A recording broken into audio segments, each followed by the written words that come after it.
Do you think आप दिवाली पे पटाखे फोड़ के पोल्यूशन में और बढ़ोतरी करने वाले हैं? हाँ, मैं नहीं फोड़ती हूँ, उससे पोल्यूशन होता है। पटाखे फोड़ोगे तो पोल्यूशन और ज़्यादा होगा, तो दिल्ली में बहुत ज़्यादा और बिगड़ जाएगा। I don't like this. अब तो शोर लगता है, पोल्यूशन लगता है। पटाखे फोड़ने से ज़्यादा ज़रूरी है कि सब लोग अच्छे वातावरण में सांस लें। पोल्यूशन का एक मेजर पार्ट रहता है जो हम बार बार डॉक्टर के पास जाते हैं, क्योंकि सांस अच्छी नहीं ले पा रहे हैं।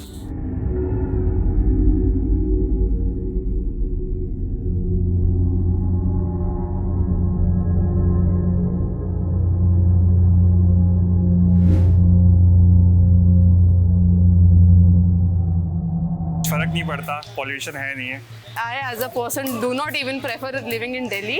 पॉल्यूशन से सबसे ज़्यादा दिक्कत हमें सांस लेने में और आंखों में जलन टाइप इस तरीके से सबसे ज़्यादा दिक्कत होती है। तो लोग यहाँ से बाहर भागने की सोचते हैं कि हाँ इतने पोल्यूशन में क्या रहना। एक कोविड ने एक अच्छी चीज़ कर दिया, मास्क सब पे हमेशा रहेगा। घुटन फील होती है ना, अजीब सा, ओ एंजाइटी। अक्टूबर 2020 पेश है दिल्ली का air quality index which is 450, that is hazardous, यानी कि जानलेवा।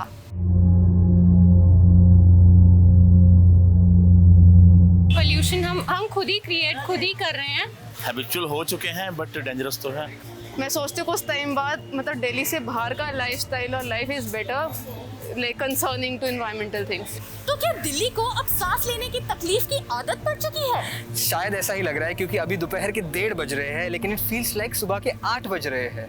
तो मुझे कोई कह रहा था कि इतना पोल्यूशन हो गया है कि इस पोल्यूशन से कोरोना भी मर जाएगा। क्या इसका मतलब ये है कि अब लोगों को कोरोना वायरस के साथ तो रहने की आदत पड़ चुकी है, लेकिन क्या उनके लिए पोल्यूशन भी सेम लेवल पे है? पोल्यूशन के साथ भी रहने की आदत पड़ चुकी है? मैं भी 2 साल से दिल्ली में ही रह रहा हूँ और even I am also used to it. Himachal में सुकून है, ठंडा है वहाँ पे, और यहाँ पे तो सांस भी नहीं ले सकते हम। It's sad. हर थोड़े दिन में डॉक्टर के पास जाना है, तो कहीं ना कहीं ये रीज़न जरूर होता है बीच में कि पोल्यूशन है। पहला सवाल, do you think climate change is real? Climate changes जैसे इंडिया में इनिशियली क्लाइमेट चेंजेस बहुत ज़्यादा होते रहते हैं और ज़्यादातर अभी जो आजकल हो रहा है वो पोल्यूशन की वजह से हो रहा है, क्योंकि ज़्यादा गर्मी इस मौसम में पहले नहीं होती थी इतनी, मतलब गर्मी थोड़ी ठंडी आने लग जाती थी। लॉकडाउन में दिल्ली में जो एयर क्वालिटी था which was the best in the last 20-30 years, right. और जो अभी है और आने वाला है वो वर्स्ट होता है, वर्स्ट इन इंडिया और may be in the world also. Pollution के कई कंपोनेंट्स होते हैं, जैसे PM10 होता है, PM2.5 होता है, PM1 होता है। ये उनका पार्टिकुलेट मैटर होता है जिसका साइज़ बहुत बाल से भी बहुत ज़्यादा छोटा होता है, जो कि हमारे श्वास तंत्र में, हमारे ब्लड में जाता है और ये सारी प्रॉब्लम्स, बीमारियां, respiratory diseases, health diseases, neurological disorder, cardiac disorders करता है। So basically guys, इंडिया का एयर क्वालिटी इंडेक्स एक रिपोर्ट के मुताबिक 83 क्यूबिक मीटर था, वर्ल्ड का नंबर 1। That's really bad. उसके बाद Nepal. So guys, it's not funny. Pollution is not funny. Overuse, exploitation of resources by we ourselves only, not we humankind are responsible for this over exploitation and climatic changes.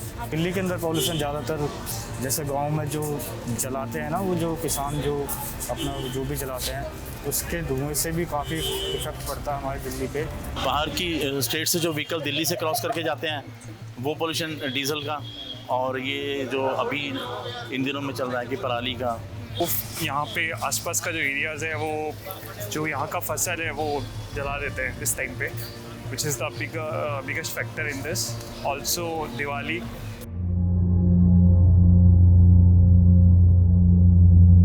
मुझे लगता है main matter vehicle और industry. Basically अगर आप बाहर के देशों से कंपैरिजन करें, जैसे यूरोप के आप कई देश ले लीजिए, फ्रांस हो गया, स्विट्जरलैंड हो गया, हर जगह पे एयर क्वालिटी इंडेक्स के हिसाब से 30 के ऊपर कोई कंट्री है ही नहीं। वहीं पर अगर आप अपने देश की बात करें तो एम्स के एक रिपोर्ट के हिसाब से दिल्ली में जो सबसे बेहतर दिन होता है एयर क्वालिटी इंडेक्स का, वो भी हजार्डस होता है, यानी there is no way of breathing fine. Let me tell you something else.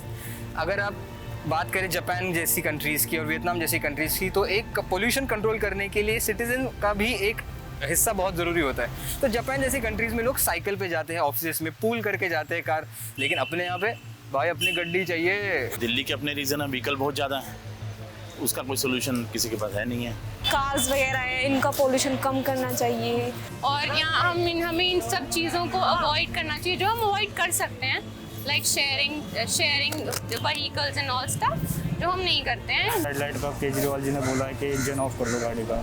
हम सब लोग आज एक संकल्प लेंगे कि रेड लाइट अगर मिलेगी तो रेड लाइट के ऊपर हम अपनी गाड़ी ऑफ करेंगे।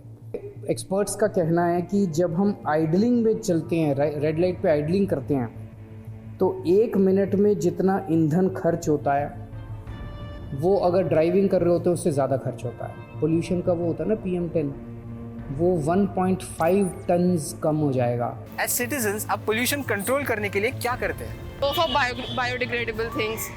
Then you know, जैसे हम लोग प्लास्टिक बैग्स और अभी बॉटल हम पीछे आए थे, किसी ने डंप कर दी, वो चीज़ें हमें अवॉइड करनी चाहिए क्योंकि हमारे को डस्टबिन दे ऑलरेडी हर जगह डस्टबिन है।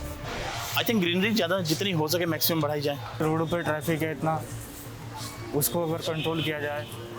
We can share things like we can share cars, pool it or something like that. AIIMS की रिपोर्ट भी कंफर्म करती है। एम्स की रिपोर्ट कहती है कि कोरोना से ज़्यादा मौतें पोल्यूशन की वजह से होती है। तो गाइस थोड़ा कंट्रोल करो, पब्लिक ट्रांसपोर्ट यूज़ करो, ये सारी चीज़ें कर लो, सांस लेने में आसानी होगी आपको। Cycle, try cycling. ABP news आपको रखे आगे।